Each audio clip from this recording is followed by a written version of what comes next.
So, the electric car revolution? It's not coming soon anymore. It's here. But what looks like a simple switch from the gas pump to a plug in your garage is actually the start of a massive global power struggle. And believe me, this isn't just about cleaner air. It's about who's going to control the future of how we all get around. The answer? Well, it might just surprise you. Just to give you an idea of the sheer scale we're talking about, check out this number, 22 million. That's how many electric cars just one company, Volkswagen, is planning to build by the end of this decade. This isn't some niche market for early adopters anymore. No way! This is a full-blown industrial transformation. Okay, so that naturally leads to the big, crucial question. Those 22 million cars, plus the millions more from every other car maker on the planet, they all need batteries. And those batteries are made from very specific, very finite materials. So, where on earth are we going to get it all? You know, this single question, it's the bottleneck. It's what's going to separate the winners from the losers in this new electric age. So here's how we're going to break it all down. First, we'll look at the incredible scale of this EV boom. Then, we're going to crack open the battery and find the key elements that are basically becoming the new oil. From there, we'll see how this is completely redrawing the world map, sparking a massive global power play. And in the end, we'll try to answer the big question: who really controls your next car? You know, for decades, the electric car felt like it was always just around the corner, right? Well, guess what? We've finally turned that corner. After a bunch of false starts, this second automobile revolution is officially on. It's moving out of the margins and right into the mainstream. I mean, just look at these numbers. The momentum is undeniable. Back in 2014, global EV sales were less than 500,000. Just 4 years later, that number exploded, jumping more than 5 times to 2.2 million.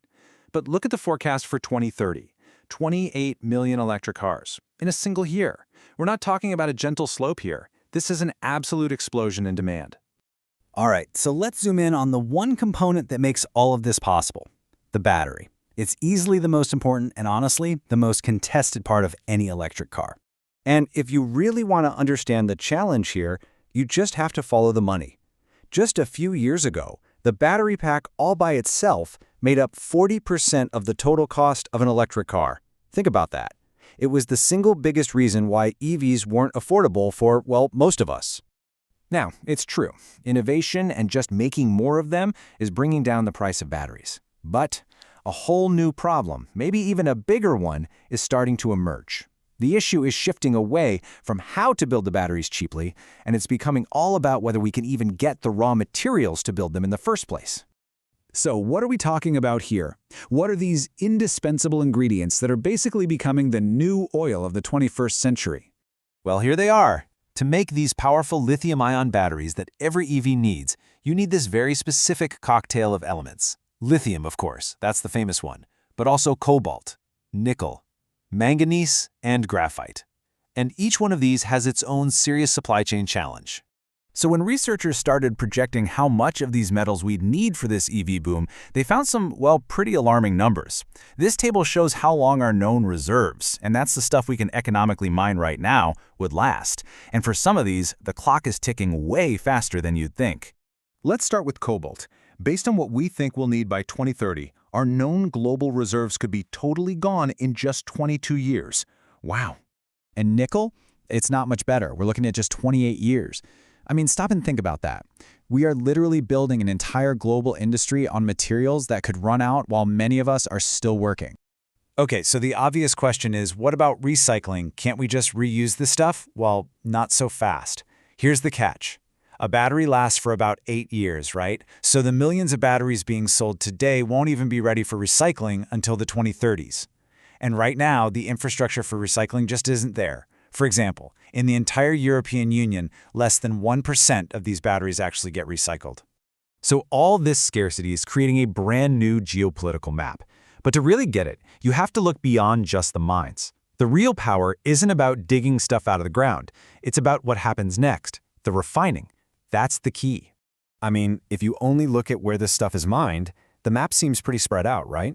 You've got half the world's cobalt coming out of the DRC, a huge chunk of lithium from Australia and Chile, and China mining about 2/3 of the graphite. Seems fairly distributed, doesn't it? Okay, but now look at this. This slide is the real story. This is where the raw ore gets turned into the pure battery-grade materials. This, right here, is the choke point. China refines a staggering 80% of the world's cobalt and 60% of its lithium. It doesn't have to own the mine to control the whole game. By mastering the complex chemical processing, it has put itself in an incredibly dominant position. So you can imagine, the world's other big players, we're talking Europe and the United States, are looking at this situation and, well, they're scrambling. They're trying to figure out how to respond, and each one is taking a very different approach. This slide does a great job of laying out the three very different game plans we're seeing. First, you have China's strategy, which is all about total control. It's a comprehensive, state-led mission to dominate every single step of the process. Then there's Europe. They realized how vulnerable they were, so they launched this massive private-public push to build their own supply chain at home. People are even calling it the Airbus of batteries.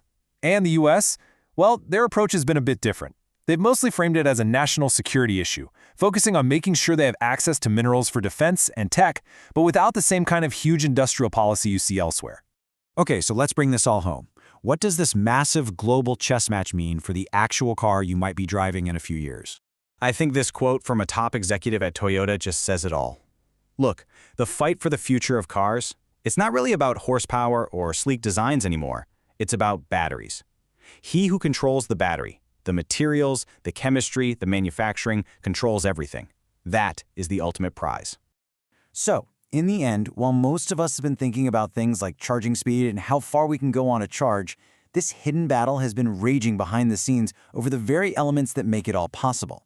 It's a huge contest of geology, chemistry, and geopolitics, and the scramble to control these materials is what will decide which countries and which companies lead the next 100 years of transportation. This race has already begun. The only real question left is, who's going to win?